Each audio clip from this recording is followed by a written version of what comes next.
আমি সহেলি। নিরয় সহেলি ভ্লগের নতুন একটি ভিডিওতে আপনাদের অনেক অনেক স্বাগত জানাই। আশা করছি আপনারা সকলেই ভালো আছেন, আমরাও খুব ভালো আছি।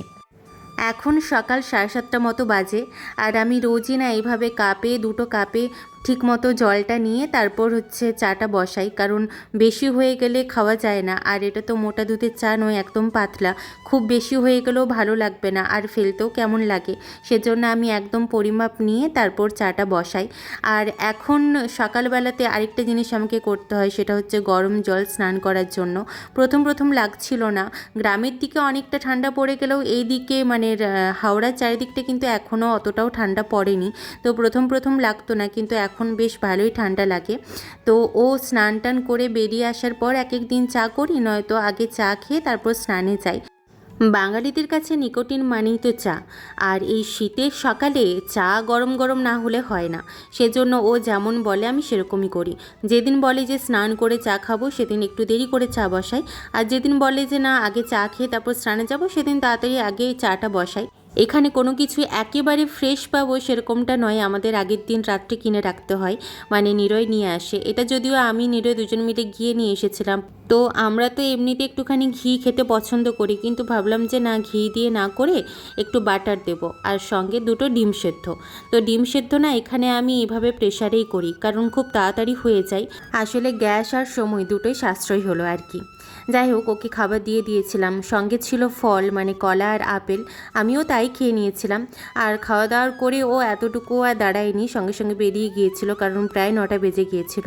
আর আমার তো এটা রোজকার রুটিন হয়ে গেছে, যতক্ষণ না ও ওখান থেকে লিফট দিয়ে যাচ্ছে ততক্ষণ পর্যন্ত আমি দাঁড়িয়ে থাকি।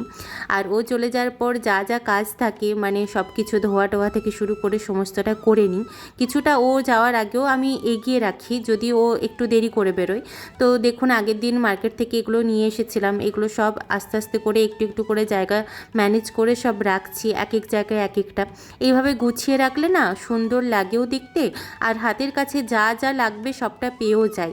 সেজন্য আমি সবসময় চেষ্টা করি যখনই সুযোগ পাই তখনই একটু করে এগুলোকে সাজিয়ে রাখার। আর পরের সময়টা আমার এই জায়গাটাতে কেটে যায়, এই জায়গাটাতে আমার অনেকক্ষণ সময় কাটে, কারণ আমি গল্পটাকে এডিট করি, তারপর স্নান করি, পুজো করি, তারপর রান্নাতে বসি। চলুন আপনাদের সাথে গল্প করতে করতে রান্নাটুকুও সেরে ফেলি। যখন রান্নার রও জানতাম না, তখন সবাইকে দেখে ভাবতাম যে রান্না করাটা কত সহজ, আর সবাই কেন রান্না করতে গেলেই এতটা বিরক্ত হয়। মানে খুঁজেই পেতাম না যে কেন এত বিরক্ত লাগছে, কেন বা কি রান্না করবে খুঁজে পাচ্ছে না কেন। এত তো সবজি আছে, এত কিছু রান্নার রেসিপি আছে, করলেই হয়। কিন্তু যখন মেস লাইফে থাকতাম তখন একটুখানি বুঝেছিলাম, তখন অতটাও চাপ ছিল না, কারণ তখন তো নিজের মতো করে রান্না, নিজে যেটা ভালো লাগতো, যা খেতে ইচ্ছে করতো সেটাই রান্না করতাম। কিন্তু এখানে এসে আমি বুঝতে পেরেছি না, সত্যি রান্না করাটা সত্যি ভীষণ চাপের।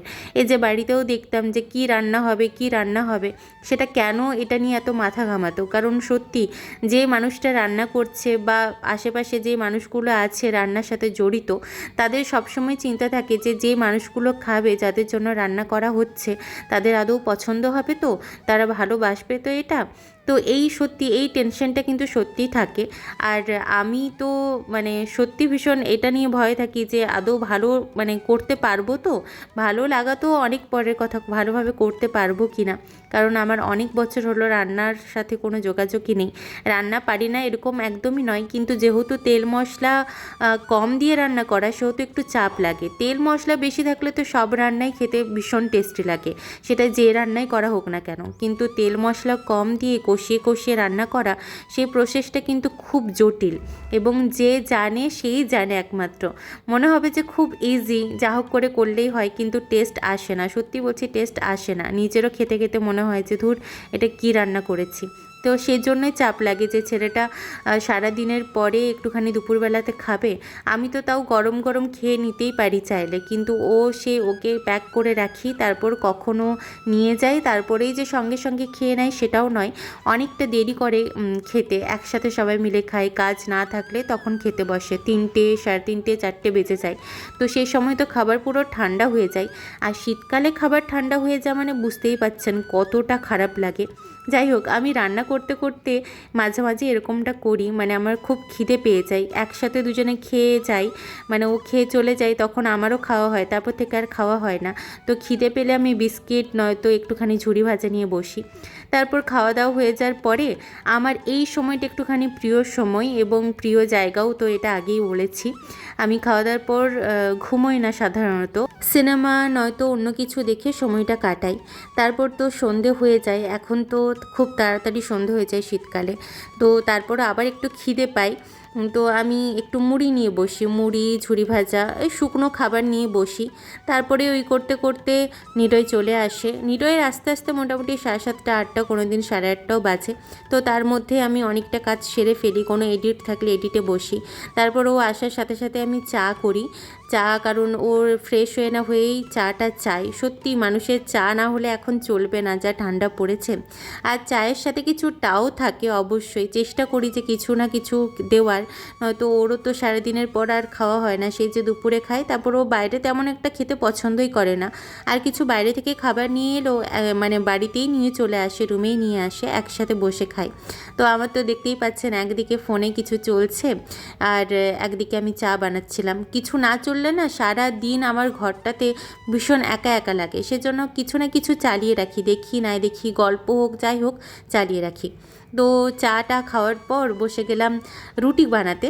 আর এটা দেখে সত্যি হাসবেন না, কারণ আমি সত্যি রুটি গোল বানাতে পারি না। আর যেটা দেখছেন আপনারা সেটা বেশ কিছুদিন আগের। দুবেলা রুটি করতে করতে মোটামুটি কিছুটা হলেও ভালো এখন পারি। তো বলে না যে মেয়েরা সব জায়গাতেই সব কিছু শিখে নিতে পারে, মেয়েদেরকে আলাদাভাবে কিছু শেখাতে হয় না। তো আমার ক্ষেত্রেও তাই। প্রথম প্রথম রুটির কীরকম অভিজ্ঞতা রুটি বানানোর, সেটাই আপনাদের সবার সাথে শেয়ার করার জন্য এগুলো দেওয়া। কারণ সত্যি বলতে আমি প্রথম প্রথম পারছিলাম না, কিভাবে হচ্ছিল, কেন হচ্ছিল, এগুলো কিছুই বুঝতে পারছিলাম না। মানে কিছুতেই রুটি ফুলছিল না, বা রুটি এভাবে গরম জল দিয়ে মেখেছি, তারপর হটপটেও সুতির কাপড় দিয়ে সুন্দরভাবে ঢাকা দিয়ে রাখি, তারপরেও কেন মানে নরম থাকে না বুঝতেই পারতাম না। তারপরেও যদিও বুঝতে পেরেছি, তো সেটা আমি অন্য একদিন গল্পে বলবো। তো বাজার থেকে নিরয় মাছ নিয়ে এসেছিল। আমি বললাম না যে আমাদের সমস্ত বাজারই আমাদের সন্ধেবেলা করতে হয়, মানে রাত্রের দিকে করতে হয় নিরয়কে, সকালবেলা সত্যি টাইম পায় না। তো মাছ এনেছিল, মাছটা ধুয়ে আর ভেজে রাখলাম। তো বলেছিল যে টাটকা দুটো মাছ খাবো, মানে রাত্রেবেলা দুটো খাবো, পরের দিন দুপুরবেলাতে আরও দুটো করো। শীতকাল বলেই তাই এগুলো সম্ভব, নয়তো গ্রীষ্মকাল হলে মাছ খারাপ হতো না হয়তো, কিন্তু একটা গন্ধ লাগতো, যেটা আমার একদম খেতে ভালো লাগে না। তো মাছের সাথে করছিলাম সয়াবিন আলুর একটা সবজি, যেটা আমার খুব ভালো লাগে। আমি মেসে প্রায় দিনই করতাম, আমার সয়াবিন জিনিসটা খুব ভালো লাগে। জানি না কার কার ভালো লাগে, কিন্তু আমার সয়াবিন থাকলে আর কিছু চায় না, ওই রসা রসা করে সয়াবিনটা করে নিলে আর কিছু দরকার পড়ে না। রুটির সাথে অন্য কিছু তো লাগেই না এমনিতে। যাই হোক, এটা দিয়ে আমরা খেতে বসে গেলাম। আজ এই পর্যন্তই, আবার দেখা হবে নেক্সট ভিডিওতে। ততদিন পর্যন্ত সকলে ভালো থাকুন, সুস্থ থাকুন।